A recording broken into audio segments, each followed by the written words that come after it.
Hi, my name's Anne from Orchid Systems, and welcome to this training video on optional tables, which is part of Information Manager. The first example we're going to do is a GL budget or forecast. But why would you use optional tables when you already have the ability to budget at a GL account level? Using optional tables, you can store more than 5 budget sets per fiscal year and period. In fact, you can have as many budget sets as you want. So if you wanted a 12-month forecast or a forecast for every 12 months, you could have 12 budget sets for each fiscal year. And you can use our macro to update the budget sets 1 to 5 in GL if you do want to use the GL Financial Reporter for reporting. We also have an Excel add-in which allows you to update your budget data directly from Excel into the Sage 300 company, which is much quicker and easier than formatting your data, exporting a CSV, and importing it again. And you can also use the Excel add-in with the GL Financial Reporter. So you can distribute your budget templates with your actuals in and the formulas to write the budget data back into Sage 300. So as soon as the data has been calculated or keyed in, it can be updated from the Excel template, making the collection of budget data much quicker and easier. The first thing you need to do is to create your optional fields. So here you can either go to Common Services Optional Fields, or you can use our Visual Process Flow to go to optional fields from here. And we're going to create an optional field called Bud Value, and it is an amount. And now we're going to go and associate this optional field with our Infoset, which is the collection of budget data. So we're going to create an Infoset called GL Forecast. And the first thing we're going to select is we're going to allow multiple Infoset transactions per key. So this enables us, per key that we define, and our key is going to be our GL account, to have multiple sets of data keyed by date, fiscal year, and fiscal period. You can optionally lock a info set, so you could have it open, and then after 3 months of people entering and amending their data, they can then come and lock, and from that point on nobody can change the data. And you can have info sets with automatically generated keys, which is not the example I'm doing now, but you need to associate your info set with a view type. So when the module is activated, default view types get created, and you only need to come to view types if you need to create a new one which is not already in the list of our activations. And for our GL, we need to decide whether we want to store our data against the GL account which is unformatted or the GL account which is formatted. So I'm going to choose the formatted GL account because I think it looks better on our spreadsheets. So once you choose your view type, you click refresh and it updates this grid with the view ID. That's the Sage 300 view that the data is going to be linked to, and that is your GL accounts view. And it also gives us some information as to the length of the field and how to display it. And then on the Infoset Optional Fields tab, we'd go ahead and associate the optional fields that we want to keep at this GL account level. And we created one called Bud Value. And we're going to say, yes, the value is set and it's auto insert. And having said that, we are now able to go and enter data or import data into our info set. I'm going to use this data entry screen because it allows us to do multiple records at one time. We will use the other data entry screens later. So here I'm going to insert a record for my GL forecast, and you notice that the screen automatically reformatted and is prompting us to enter or search for, use the finder for a formatted account. Now, had we wanted this description to be a little bit nicer, we could have updated that on the info set. So we'll go back and do that in a minute. But we're just going to choose a revenue account, and we're going to enter our budget for 4,110. We're in the year 2020 in this database. It defaults the fiscal year, fiscal period, and here we type in our budget value, For every entry in the grid, you have a reference and a description, and you are able to attach a file, and you also have a comment. So you can use these fields for attaching supplementary data for your budget, for example. So if we go back to our Infoset code, and here we're going to amend the description and call it formatted account. And now when we go back to add or insert new records, you can see our formatted account description is shown here. And from here, we could also import this information in a standard Sage 300 style import from CSV or from Excel. You can update the Infoset data using the Excel add-in. Depending on your Excel security settings, you need to allow the ActiveX control to make amendments to your Excel add-in.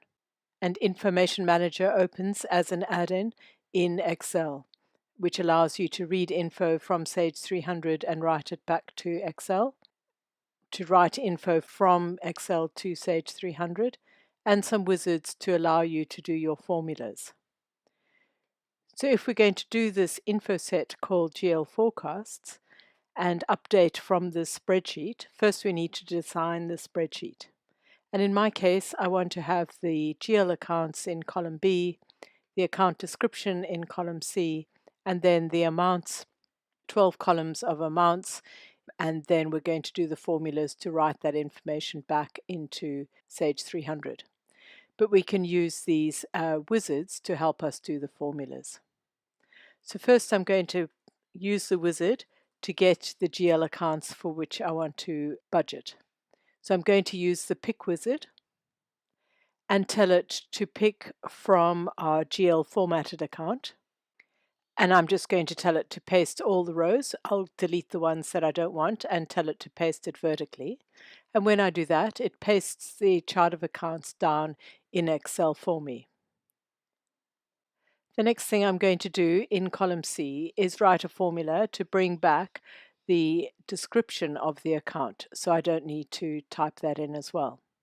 So again, using the wizard, the description wizard, I can write a formula to say the source and destination, where we're going to write the description, so D5 in my case, and using which view type. So again, I'm going to use the view type for the formatted account and select an account.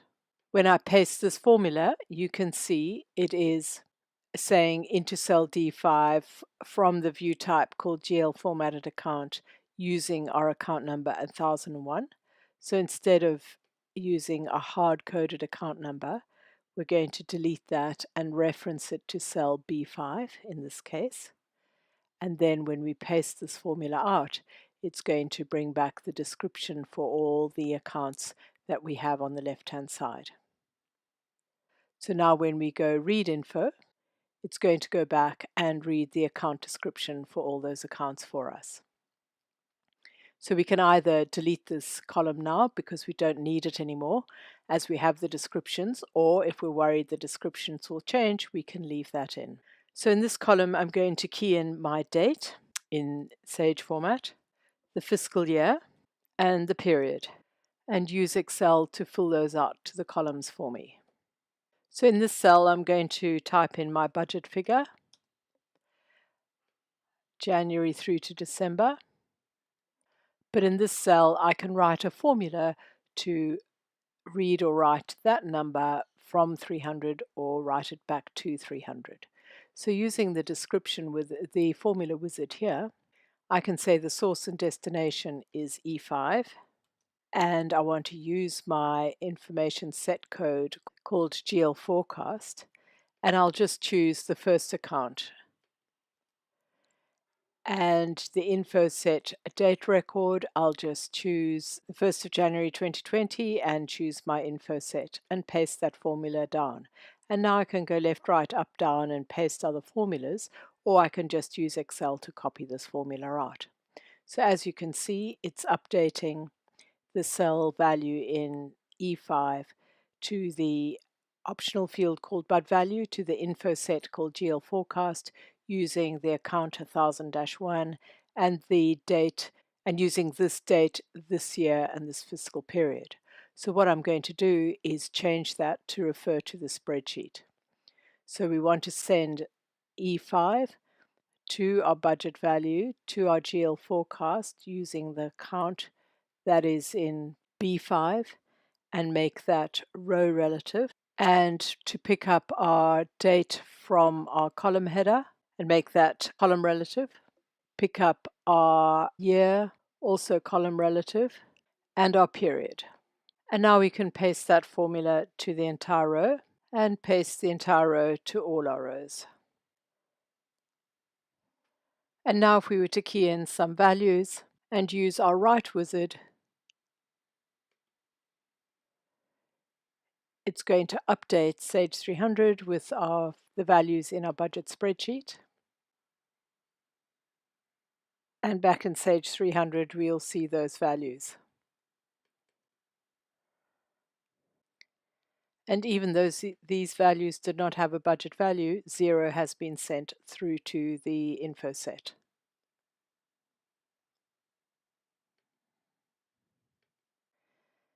And these formulas can be embedded in your FR specs. So if we had an FR spec to have all our sales and cost of sales accounts here, and in this column we're going to show last year's actuals, this column we're going to show this year's actuals, and here we want them to key in their total budget figure, we could have a formula which takes the budget figure and divides by 12 for the 12 months, and then we could have an optional table formula to write that information back into Sage 300. So this time, instead of referring to the cell with an absolute reference, we use the less than convention because we don't know which row and column are going to be expanded. So go to the cell less than 13 from where we are to pick up your value. So in this case, if we go 13 to the left, it's going to read and write that value, 13 to the left, to our optional field bud value, our Infoset GL forecast, and pick up the account code less than 18 from where we are. The date, fiscal year, and fiscal period are in X7, X8, and X9 respectively. And when we use FR to create the different templates, maybe one per department, and when we run FR view, selecting the option formulas, we will end up with a spreadsheet with our actuals and budget filled in and preserving our formulas. So here we can key in our annual budget. And when we open this spreadsheet using the Information Manager Excel add-in, we will be able to go write the information back from this spreadsheet to Sage 300. So here we would fill in our budget figures. Typically we would hide this. People would fill in the budget figures, and then once this data has been checked, open this spreadsheet using the Information Manager Excel add-in and go write.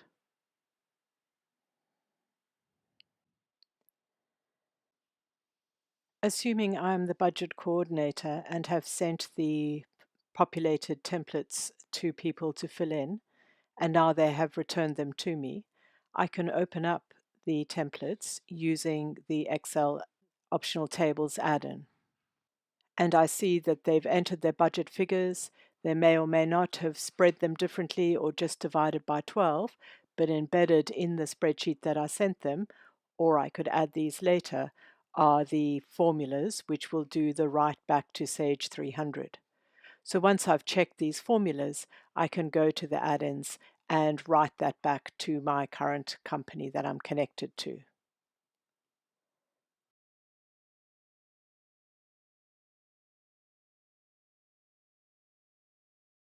And if I need to update or amend any of these figures, I can do the amendments to the spreadsheet and then just click Write again, and it will update the info set accordingly. And having a look at those records in Sage 300, we can see the figures have been imported period by period for the 2020 fiscal year.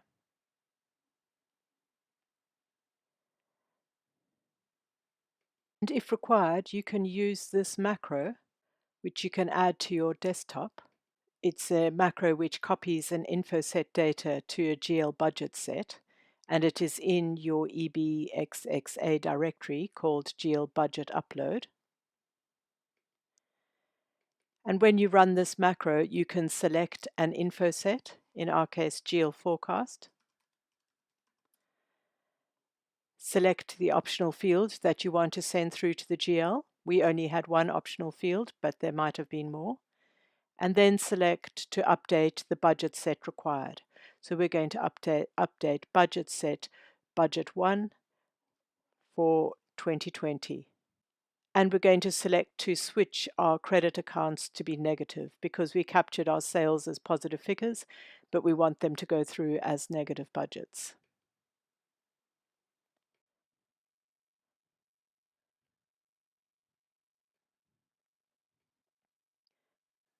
And in our GL budgets, we see those figures have been updated and are now available for reporting using the financial report writer. We have seen how to create an info set associated with the GL account.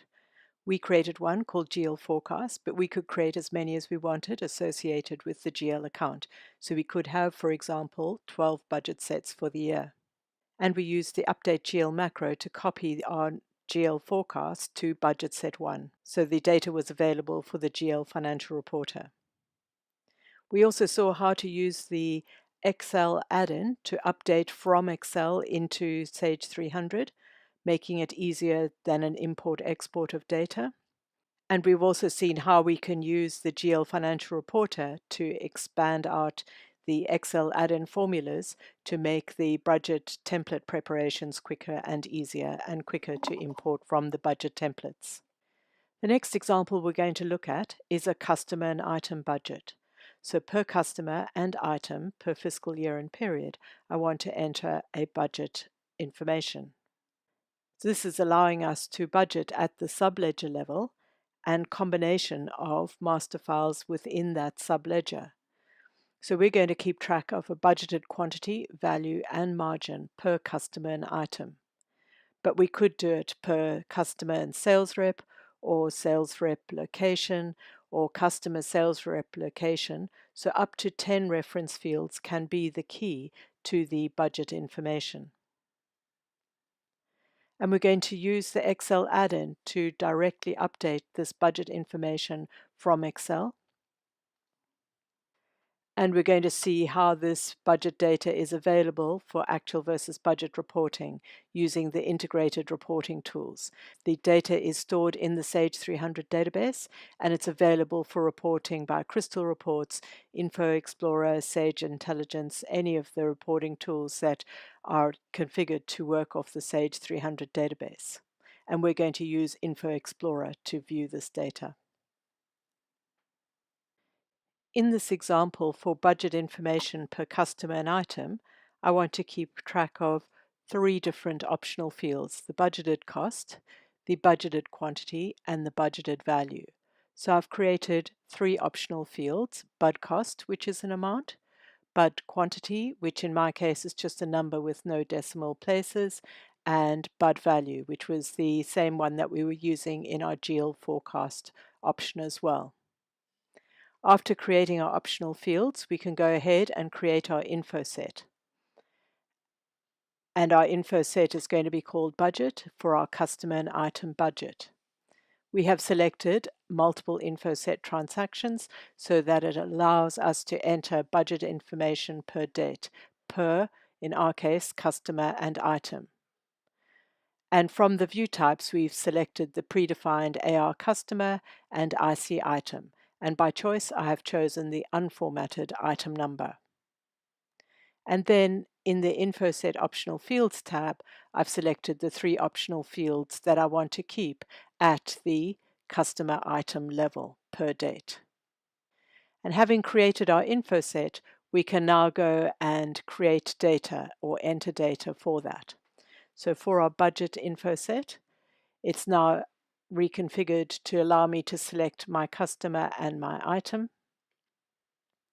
So I'm choosing customer 1100 and item A11030. And now I can go ahead and enter data. So it defaults the fiscal year and period from our date, and it allows me to enter my budgeted cost, my budgeted quantity, and my budgeted value.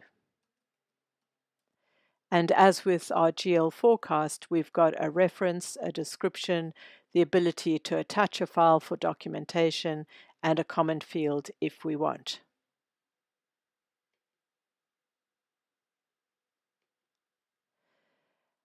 And with the standard Information Manager optional tables install, we provide a sample spreadsheet that will update this info set.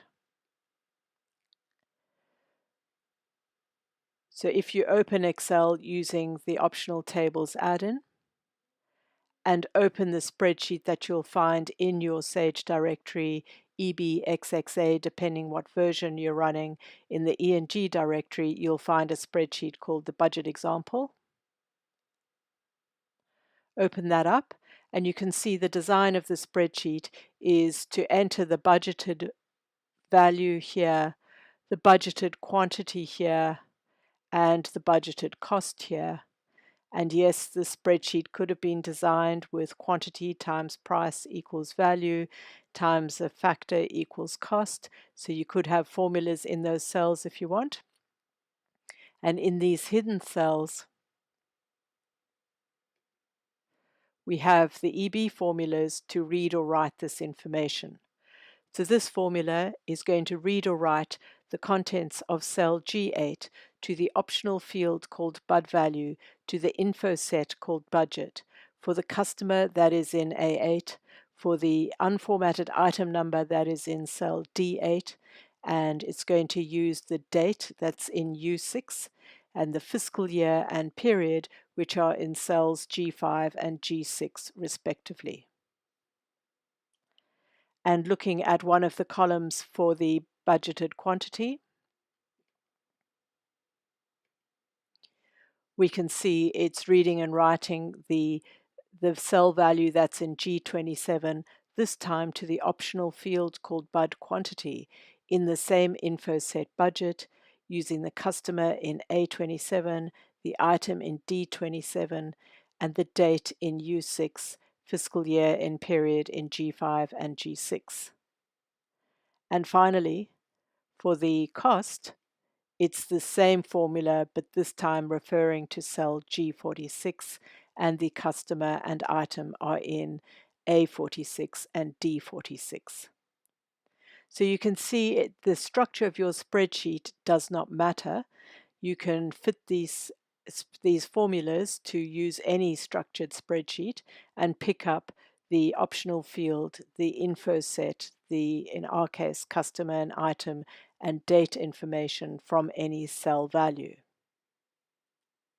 So what we can do now is write this information back into Sage 300. So in our add-ins menu, we can click the write and say yes to update. And all these rows, 12 columns times 12 or so items and customers, are being inserted times 3 for our budgeted sales value, budgeted quantity, and budgeted cost. If we were to remove these figures and this time go read, which is read info from Sage 300 and populate the spreadsheet, the Excel add-in will retrieve those values. And for our reporting, actual versus budget, you can design yourselves a crystal report to do this, or you could use a cube. On our website, if you use InfoExplorer and have a look at the sample cubes, we do have a sample cube in the right back area, which is designed on reporting actual versus budget on the customer item budget, but also to allow you to update back into Sage 300. So if I download this cube,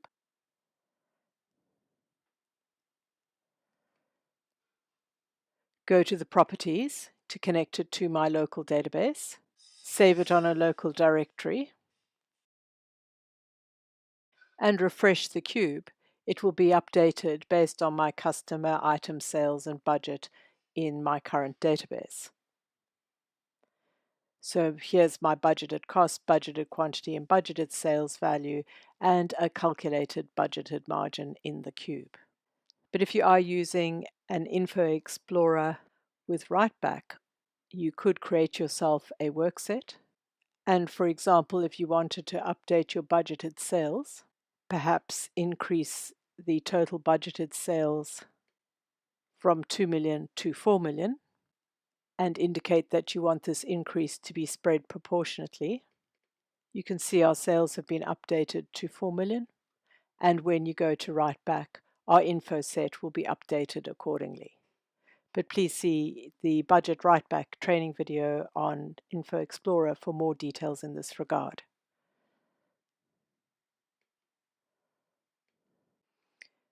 This cube has both actual and budget data. So we've got our net sales, budget sales, just as we have our budget cost, budget margin, our actual margin, actual quantity, and so on, and so can be used for actual versus budget reporting as well as for writeback. We have seen how to create an info set to store our customer item budget, and we stored the quantity, the value, and the cost per item and customer. We saw how we could use the Excel add-in to update directly from the Excel add-in, which is quicker and easier than an import-export and reformatting to import via the Sage 300 typical import formats. And we've seen that the budget data is available for actual versus budget reporting by any of the integrated reporting tools, as the data is stored in the Sage 300 database. And we looked at it using InfoExplorer.